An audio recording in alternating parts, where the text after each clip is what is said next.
Hey folks, I want to let you know about one of the sponsors of today's episode, AppFigures. AppFigures is the leading platform for mobile app makers to track and grow their apps, packed with tools for reporting, optimization, and competitive intelligence. If you watched our episode a few months ago with Ariel, you know how important it is to optimize your apps for the App Store.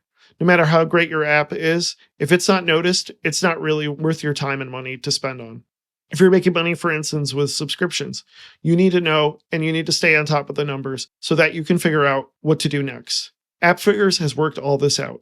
If you're a developer, sometimes some of this App Store stuff can be a distraction from creating and designing a really good app. But by bringing your core metrics to the forefront and calculating key data sets like MRR and churn, they make it easy to understand what's happening and why. And that gives you more time to really build your app and really design it well and grow your subscription business. If you're not sure where to get started analyzing your subscriptions, then check out the guides and the videos at appfigures.com. They have a really great YouTube channel. I'm going to post in the links below. There, they do things like This Week in Apps, where Ariel gives you updates on different trends of what's going on in the App Store as they change, both based on the customers you have, but also based on changes to the App Store as they happen. And also, once you get to appfigures.com, you have no excuse not to give them a try. They have a free trial available that will help you get started on building your audience and help understand how to get noticed in the App Store today. If you like it, then you can use our special code EMPOWER3030 to get 30% off for the next 3 months. You have no excuse not to give this a try. Again, use the special code EMPOWER3030 to get 30% off for the next 3 months. I want to thank the folks at AppFigures for sponsoring today's episode. Welcome to another episode of Empower Apps. I'm your host, Leo Dien. Today, I am joined by Marco Eidinger. Hey, Marco, thank you so much for coming on the show. Thank you, Leo. Great to being here. Before we begin, I'll let you introduce yourself and some of the stuff you've been writing about lately. Sure. My name is Marco Eidinger. I'm an enterprise mobile developer for a little bit more than 10 years now. In this time, I worked as an app developer on various enterprise iPhone and iPad applications. And currently, I'm the lead architect for an SDK for iOS written in Swift. Our SDK is closed source, but I'm driving an initiative to open source parts of it. Those parts will be available as Swift packages. Therefore, I had to look into Apple's Swift Package Manager, and I'm more than happy to share my lessons learned with the community through blog posts and by being here. This is awesome. Really happy to have you on. I was really impressed with a lot of your blog posts, and I was happy to have another guest talk about Swift packages. We've had Dave Verwer and Sven Schmidt, who both run the Swift Package Index, but I'm glad to have somebody else on today to really deep dive into Swift packages, something I'm a big fan of, but a lot of people don't have the easiest time getting used to. For me, they've been a godsend compared to Cocoa Pods. But before we get it started, maybe you want to give a little history lesson on Swift Package Manager and how it's changed in the last 2 years or so. Sure. Looking back 2 years, which would be then March, April 2020, I would say that March, April 2020, nothing happened back then. Nothing changed in the world back then, except for Swift Package Manager. That happened quite a bit, but from a Swift Package Manager perspective, I would say it was not really ready for broad consumption. A lot of complaint by the community was that you cannot use binary dependencies. You cannot also ship or distribute binaries. You were not able to include images into your Swift package unless you maybe base64 encoded them into your source code. You were not able to have localized strings into it.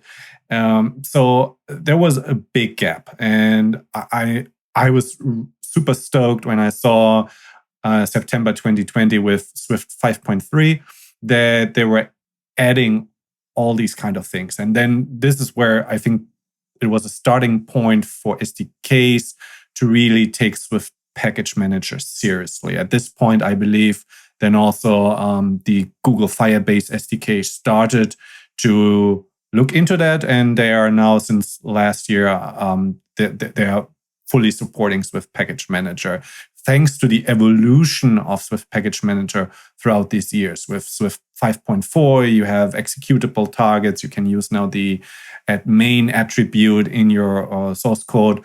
With 5.5, you have now package collections. You mentioned the Swift Package Index.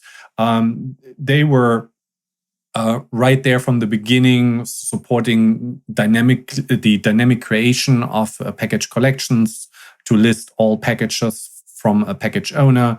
And then now lately with Swift 5.6, you have plugins, most prominently the docc plugin to easily generate documentation for your Swift package. So overall, it's production ready and major players are using it.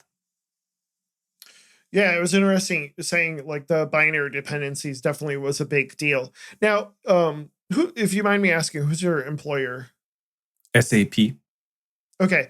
And you said that you're planning on just, have you tried like distributing some of your SDKs as binary dependencies? Because I've heard like that the big thing with like closed source like projects is that you can at least compile them and then make them to binary dependencies, so they're not like they can't be like cracked open, I guess, so to speak. So today we are distributing them through various channels. One is through CocoaPods, and having their private registry there where you need authentication to download them. But this will change. We are currently looking into Swift Package Manager not to just distribute binaries, but also parts of them as Swift packages, really. So open source. Oh, wow. Code. That's awesome. One thing we didn't put it on our talking points, but maybe we should get into is why is Swift Package Manager better than CocoaPods? I know that's an easy one, but a lot of people swear like CocoaPods is better and easier to work with. I disagree, but maybe you want to address that point too. Yeah, I also don't share the notion that CocoaPods is better. It's fundamentally different. First of all, it's not a first-class citizen. Apple Swift Package Manager is a first-class citizen because it is directly integrated in Xcode. And you do not have to heavily modify your Xcode project under the hood to make it work with your packages. That's what CocoaPods does. It creates a workspace and whatnot to really modify your Xcode project to make it work. And if you want to then switch to Carthage or something else, good luck with that. Of course, then CocoaPods is a centralized package manager, and Apple Swift Package Manager is a decentralized dependency manager. So there are pros for CocoaPods when it maybe comes to discovery, but I think their Swift package registries driven by the open source community are doing a real good job there to make Swift packages discoverable. So I'm a total fan for the Swift Package Manager. Yeah, and central package managers, if anybody has been watching the news lately, have their own issues. Like NPM, I know, has certainly their issues. And the other issue I've had with CocoaPods is like keeping track of what Ruby version you should be using and then having to know Ruby and run NVM or is it Ruby env and RVM and all that stuff. And it's like I don't want to get involved in that stuff when I'm trying to do iOS development. So yeah. Swift Package Manager is the way to go. Like you said, it's a first-class citizen, but that doesn't mean it doesn't come with issues. I don't know, like with Xcode, I've heard of a few issues. I don't know, what are some issues you've run into with Xcode and Swift Package Manager? So Xcode tries to hide some complexity when it comes to Swift Package Manager. You have 3 options within Xcode: resolve package dependencies, reset cache and then update versions. And I think it's not really clear unless you're getting more deeper into Swift Package Manager, what does these things mean? And you mentioned NPM. So if people come from a JavaScript ecosystem and know NPM, they know that there is a log file. So once you have resolved all your dependencies, you have then a file which says, okay, these are for my current build, these are the checked out dependencies. So now what does resolve does is it will look into your package manifest, and based on the version requirements there it will resolve these packages, will download them. And if this file does not exist, it will create it. But otherwise, if this file exists, it will not touch this file. It will just really look and resolve that. It will get you exactly these versions which are maintained in this package.resolve file. If you want to uptake now newer versions, that's where update comes into place. So if you have package dependencies where you have declared it, I want to have everything up to the next major version. Currently, your dependency is on 1.0. You don't want to have 2.0, but everything in between 1.1, 1.2 will do. Update is the command you want to use to bump up your dependency version within your version requirement range. And then reset is often the solution to clean out the caches if you have previously problems with that. So the good thing is, or to summarize it, is reset and resolve to handle problems, and then update if you really want to uptake and bump up your dependencies.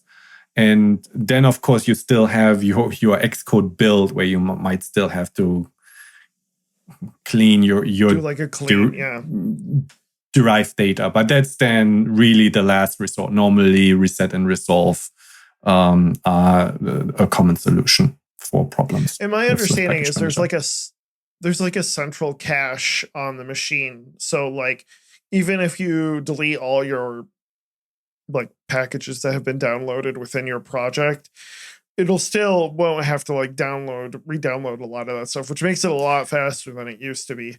Yeah, that's right. It'll just use that central cache on your computer, which I have in order to fix certain problems have deleted that and suffered greatly because it's had to re-download every single package all over again. So be forewarned, if you do delete that central like package repo dependency on your drive, you're going to end up having to re-download everything, which is going to take forever. So be careful about that as a troubleshooting mechanism.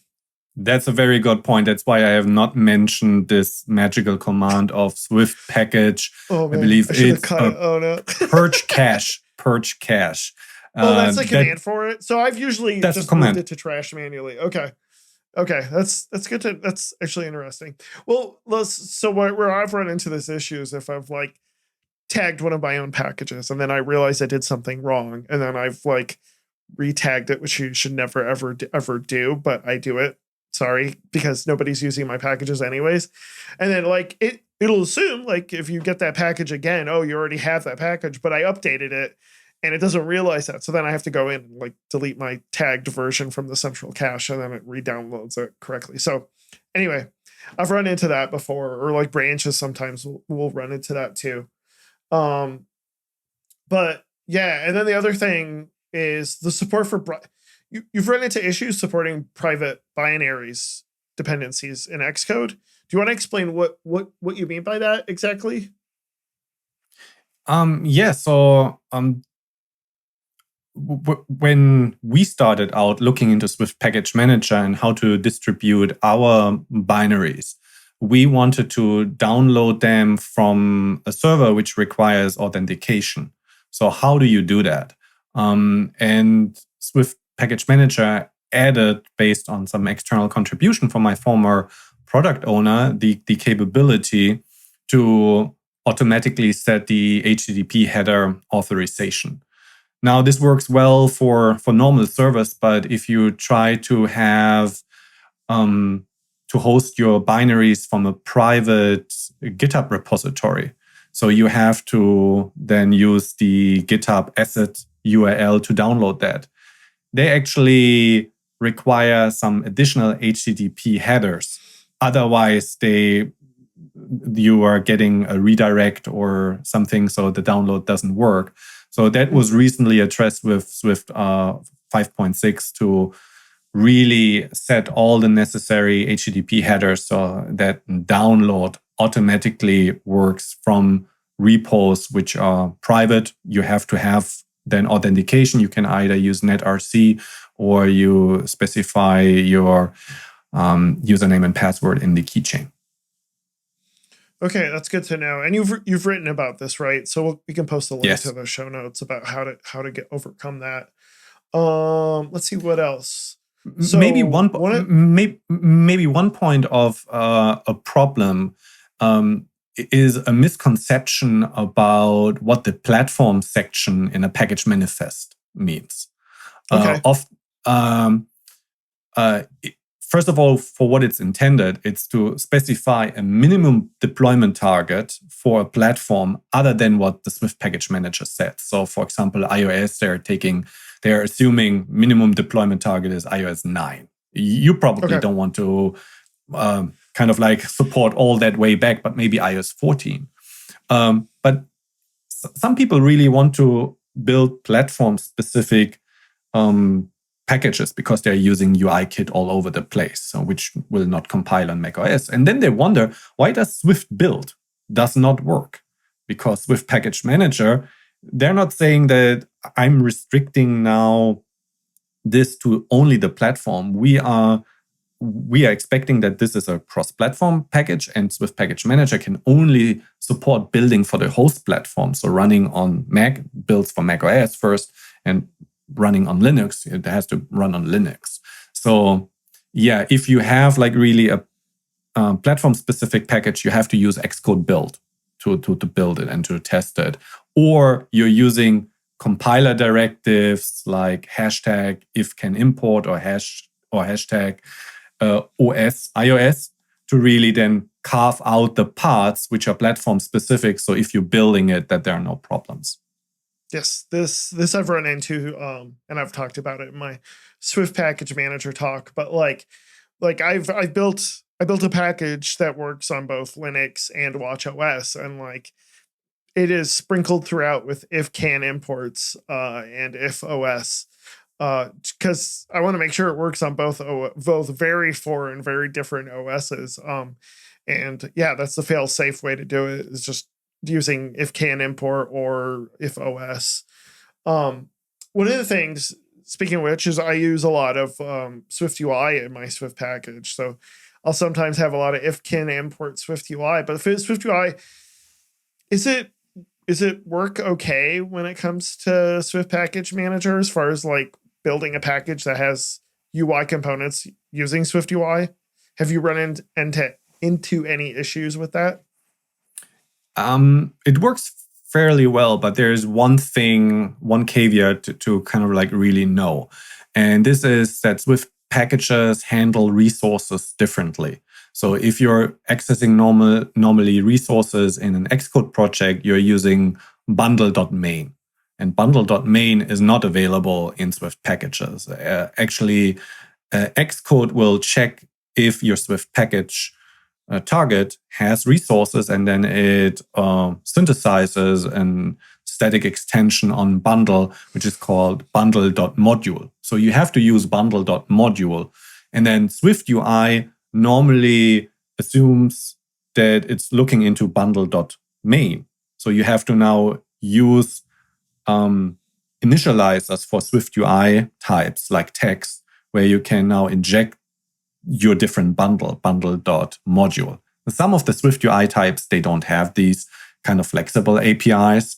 So then you have to use other means for that. So I have blogged about this too. But yeah, that's the one thing which I ran into lately, which you have to know that this is just a difference. So what's an example of something in SwiftUI where they don't let you pass in the bundle dot module instead of bundle dot made? Do you have one that you remember? Out of my head, not. Was it maybe Picker or something? But text definitely supports it. Yeah, because usually there's a default, like the default value is bundle.main, and then you can just specify if you want to. But that's have you filed a feedback on that?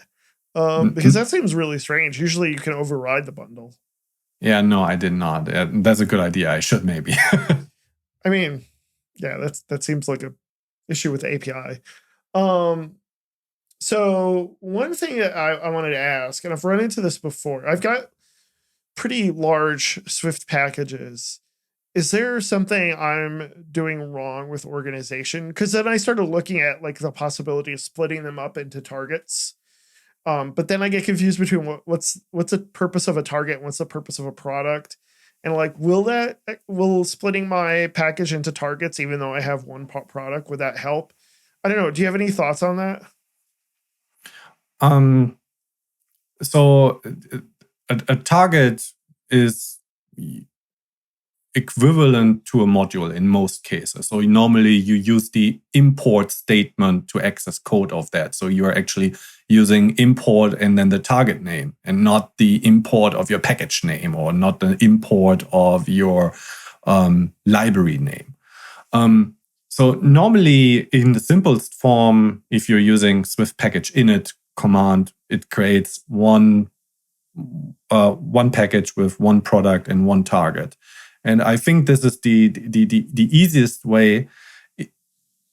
Swift Apple Package Manager, they are promoting that you are actually splitting up more and you're utilizing modules and multiple targets. But I have a concern here then that it's getting very difficult to potentially build a precompiled version of your Swift package. That becomes interesting for SDK developers. But targets, you can have as many targets as you want. And then thankfully, they made it easier now that you even can conditionalize target dependencies to say, okay, if you're running on watchOS, then I don't need this target. So that's pretty cool that they added that. But there's a problem if you want to use this conditionalized feature on binary frameworks. I think there's a bug filed for Swift Package Manager on that. Yeah, I mean, I've done that before where I used it today. There was a Swift package that was only working on watchOS, and I had to like include the target conditionally. So yeah, I've definitely used that before. So like, if products are what you publicly want to share with the community, right? And a target, would that be a component of the product, but it could also be the namespace that you are importing as well? So the target as the module representation is the namespace, essentially. Okay. A target, your product has to have a target, but a target doesn't have to have a product. Like the test target, for example, is a good. Yeah. That is a good example where it's not related to a product. But yeah, normally you have for a product at least one target, but you can have multiple ones, and your target can depend on other targets.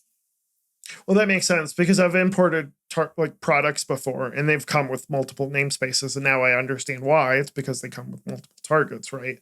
Like Vapor is a good example of that, or Swift Package Manager itself comes with a ton of targets.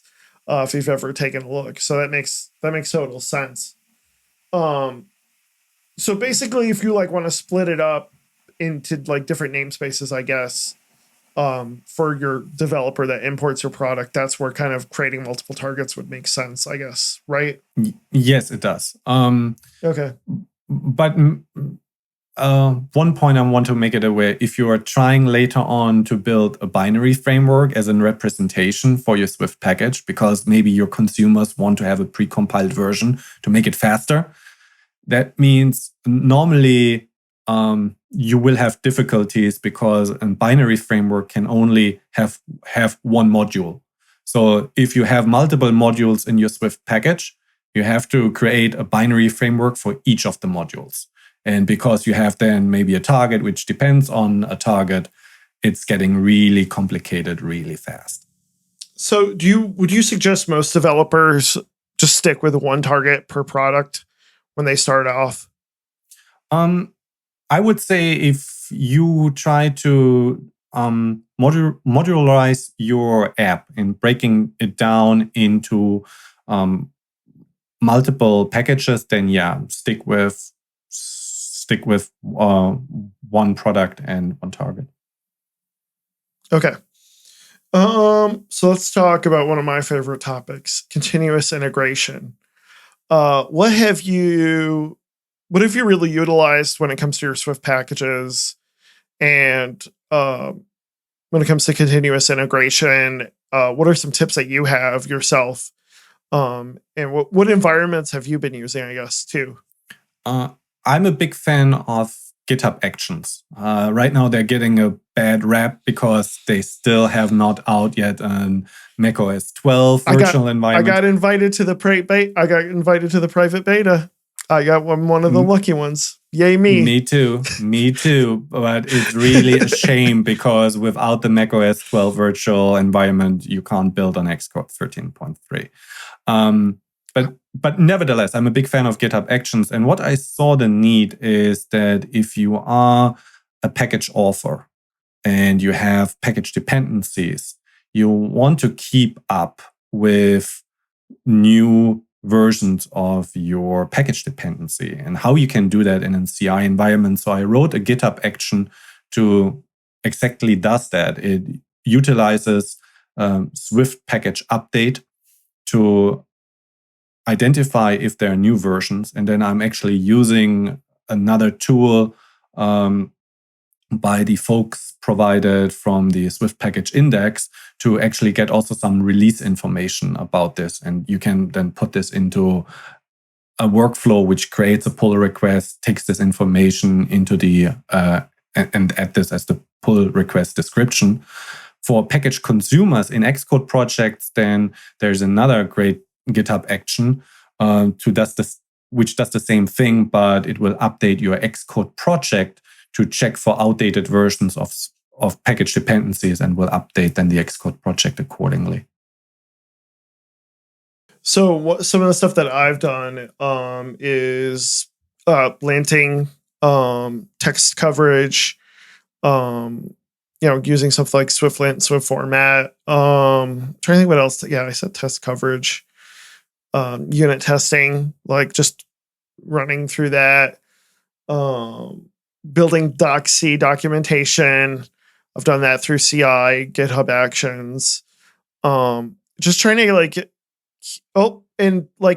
one thing I need to start doing, and I haven't done yet, and I've run into this actually with a couple of my packages. Thankfully, the folks at Sven at Swift Package Index helped me out with this, but you should probably run Xcode build on whatever platforms you are supporting. Or if you're supporting Linux, like you should run it on a Linux image as well as a Mac OS image. And that's something to think about as well if you're going to support this for multiple OSs. It's not that hard. It's free. I've had documentation on it as well, and I'll share a link to that. But yeah, those are some of the things that I've worked with as well. And you have that GitHub action, which we'll put a link to in the show notes as well to keep your dependencies up to date. I've also worked with GitLab as well for some of my private stuff. And it's GitLab is really good because then you can actually run on a local machine and not have to wait for a private beta. So yeah, what were you going to say? Regarding CI setup, so you mentioned doc.c, and this is the doc.c plugin, which is a good example where the future is heading now with Swift 5.6, where you have built plugins. Previously, you had community plugins maybe to try to add functionality. You add these as a package dependency, as a dev dependency, so to say, to then have Git hooks or SwiftLint into that. I was in the past rather cautious about this, and I stayed away because package manifest does not have a clear way to categorize dev dependencies, as, for example, NPM does.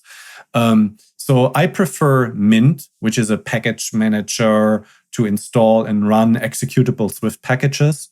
I can specify a list of version packages of very specific package versions. I put them into a Mint file, and then I write scripts in a make file or in a rake file, and then I use this in my CI workflow. Does Mint, I've used Mint before, it's fantastic. Does Mint have like an equivalent of like a brew file where you can like list out what you want to use as a dependency? Yes, that's the Mint file. And then it'll just install all of them? Yes, that is the Mint file. That is a Mint file. Okay. Yes. Okay, interesting. Yeah, I have gone the evil route where I put my dev dependencies in my Swift package. And that's, where I end up using something like Commodore to do Git hooks or Rocket, which will remove the dev dependencies for your tagged releases. So you're saying with 5.6, I was just going to say with 5.6, do you need, you don't need to do that anymore, do you? Like, you can actually have dev dependencies, or is that not in yet? So I think there were an improvement for previously. Why I stayed away is because you had even problems. For example, if you want to use Nimble in your test target and you add the package for Nimble to your package manifest. Now you have maybe a problem if your package dependency uses this as well, but does have a conflicting version requirement. Then you had a problem. Swift Package Manager now got smarter over the time, and for test targets, it doesn't raise a concern. And also, if you are not using this any product of the package in one of your targets, it also does not matter. So it got better, but exactly this, what Rocket then claims that before you're releasing a package, that you are removing parts of your manifest and later on maybe add them to your main branch, then back. This is just a hassle, which I see which I personally try to avoid. That's why I'm not using it. And even for build and command plugins, I'm hoping that Swift Package Manager will further improve the structure of the package manifest to maybe make it more clear what are really dev dependencies. And that's why I'm staying out of it right now, and I'm using Mint and Mint file for that. You're probably a better man for it than I am. I totally understand. What are some proposals that they have in order to get around this? Have you seen anything? Unfortunately not. But what I read on Twitter is even that that early feedback from the community is that what was done with 5.6 with the build plugins, that this is just a starting point, that there seems to be quite some problems with that from an adoption perspective. Okay. And I guess they will put something in the pipeline to address that. And maybe if I'm getting lucky, they will also address the problem of dev dependencies. Right. So we've talked about creating a Swift package. How about actually using or acquiring a Swift package? What are some ways to find a library that's going to help you out in your app and being able to know if it's, well, let's start there. Let's just say, how do you find a good package that does what you want it to do? What are some ways that you've gone about it? Yeah, so there are three major players, three major registries, which list Swift packages. One we have mentioned multiple times is Swift Package Index, and that's personally my favorite. It has a lot of features. It has compatibility reports, playground support, automatic package collection support. Sven does an amazing job building that out. It's amazing. So yeah, definitely check that one out. Absolutely, it's great to discover packages. Maybe it's a little bit more complicated to add your package when comparing it to other solutions. There's Swift Package Registry, which is also a good point. And there's SwiftPack. SwiftPack automatically crawls GitHub for new packages. So you as a package author, you don't have to do anything, and it will list all the packages on GitHub. But then again, if you're using GitLab, it's not the right thing for you. Well, I've worked with Swift Package Index, and yeah, it's pretty much tied to GitHub in a thousand ways. And there's challenges dealing with GitLab. So I totally understand that. Even though I love GitLab, don't get me wrong. It's not the premier open source platform for your repos right now. Just the way it is. Yeah, unfortunately, GitHub really dropped the ball. GitHub dropped the ball. They were announcing with their package registries what they have, that they also wanted to support Swift at some point, but they never followed up with that. So is that? Yeah, I remember that. And I always every month or a couple months, I'll Google it and be like, whatever happened with that? And then, so GitHub just hasn't done anything. Yeah. They just went silent. You gotta be stuck with Maven and NPM. Those guys, lucky. So what are some ways that, let's say you found a good package? What are some good metrics to look at to know if this might be something stable enough to use in your app? Stability is, of course, one concern, and I would look at the amount of how many versions it already has. I would look into the README, into the way of can you contribute to it in case there are situations where you need additional features. Does it have a change log, and does it adhere to semantic versioning? Just because with Package Manager claims that you have semantic versioning doesn't mean that really package authors follow through on that promise. So these are things I would look at, and there's some really good Swift packages out there actually as tooling to, for example, predict what's the impact to your app binary size if you add this package to your app. So that's really. Do you know any? Yeah, I think it's called Swift Package Info, something like this. I can look up the link and then we can share it with the video. In the notes, yeah.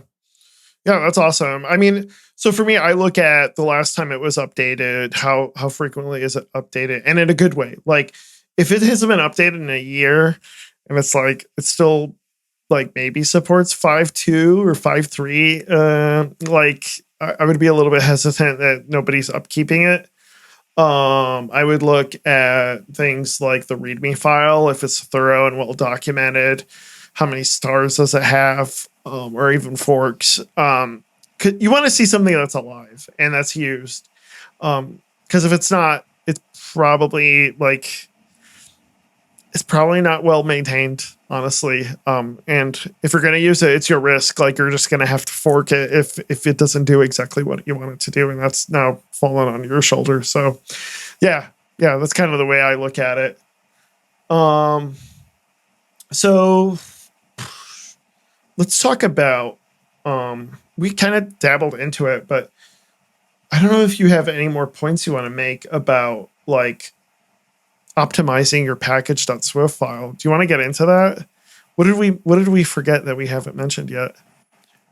I think we talked about one lib should have one target, but you can have a monorep. Yep. So I don't want to limit people if they want to do that. If you look at the Google Firebase SDK, they have one repo where they list all their Swift packages in there. But they actually then try to adhere that for one package really has then one lib and one target. I would say in general, choose your package dependencies well and really think about, do you need a package dependencies? And then look at your version requirement. Do you really want to take the risk to uptake changes up to the major version, or do you maybe want to pinpoint that to an exact version? The problem is if you're pinpointing it to an exact version, if then your package becomes popular and maybe ends up as a package dependency in other ones, then that can get a problem. Yeah, that's where something like up to minor might be a better option, because then you have a little bit more control, but you also can limit it. Because like you said, if you lock yourself into that particular version, like now everybody has to be lockstep into that version. Yeah. And like if you update your package, like everything else that's dependent on that, it's not exactly the best way to go sometimes. One of the questions that I had is like, if you have like a large scale project where you're developing multiple Swift packages, like let's say you have an application and you're using all these packages that you've developed that are unrelated in different repos. Like I've gone the route of using submodules. That way I can like cross develop them and like work on them all at the same time. Like I know people who've done this and like there's no really good solution. Do you have any recommendations on that? I would try to break up then the app, the functionality in multiple packages where a feature represents then really a package. And it's not that difficult if you identify code to break up into its own module, that you first start with a local package, move the files, change the access levels. It has to be public, and then add the package to your app. That normally works well. Submodules, I personally try to avoid because they are complicated to understand and deal with from a lifecycle perspective. Right. Like the reason that I go that route is like I want like, okay, the repo is a public repo and my app is private, but then I want to be able to develop that package as I use it in the app. And like I don't have another way to do it, because once you bring in that dependency, if it's not a local dependency, like the file is locked, right? So I don't know what else to do in those situations. You know what I mean?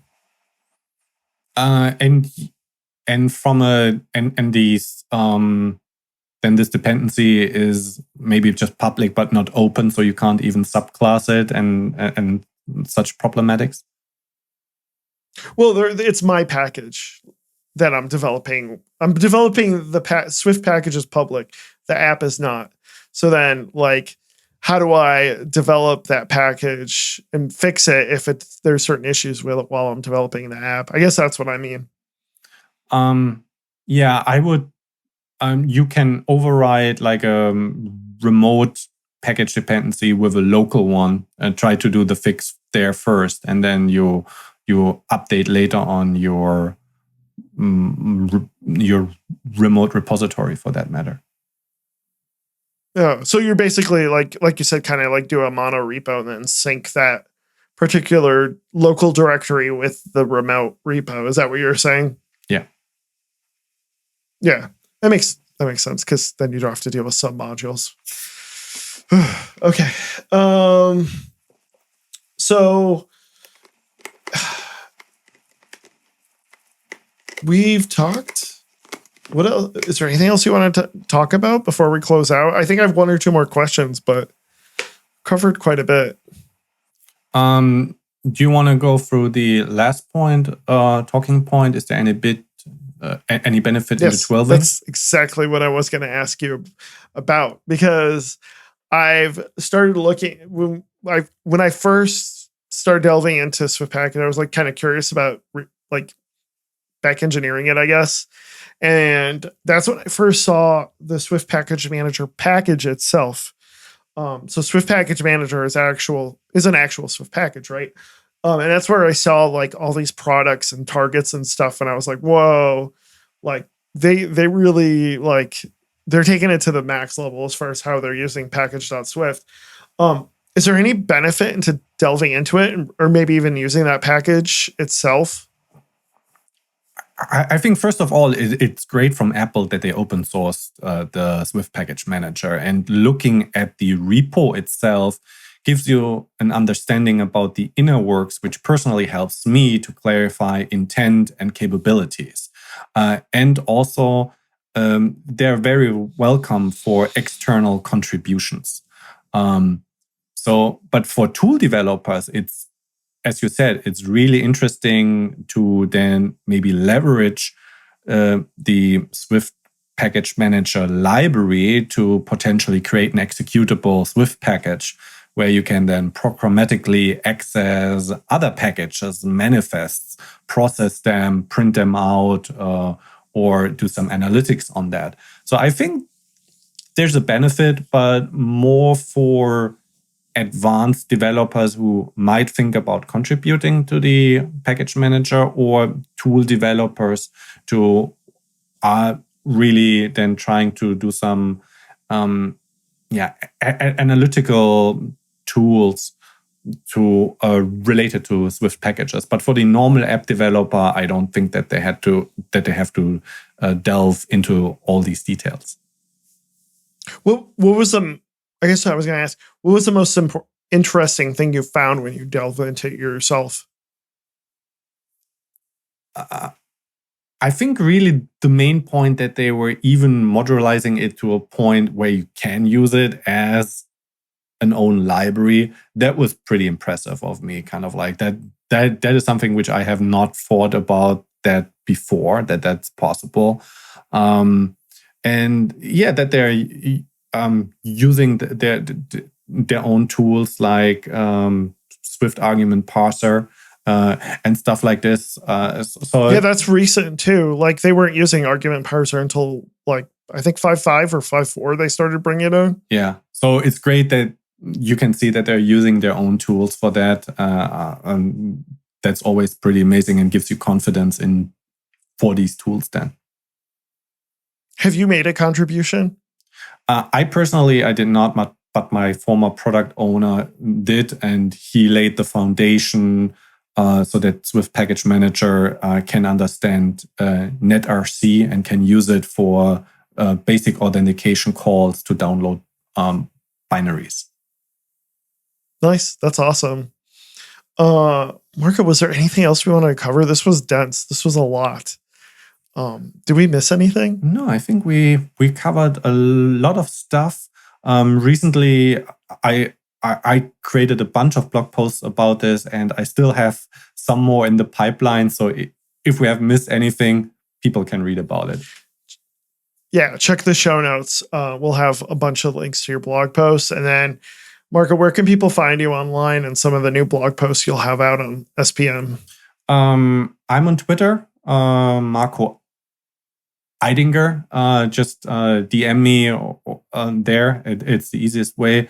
And my blog is blog.eidinger.info. So check it out for more cool stuff.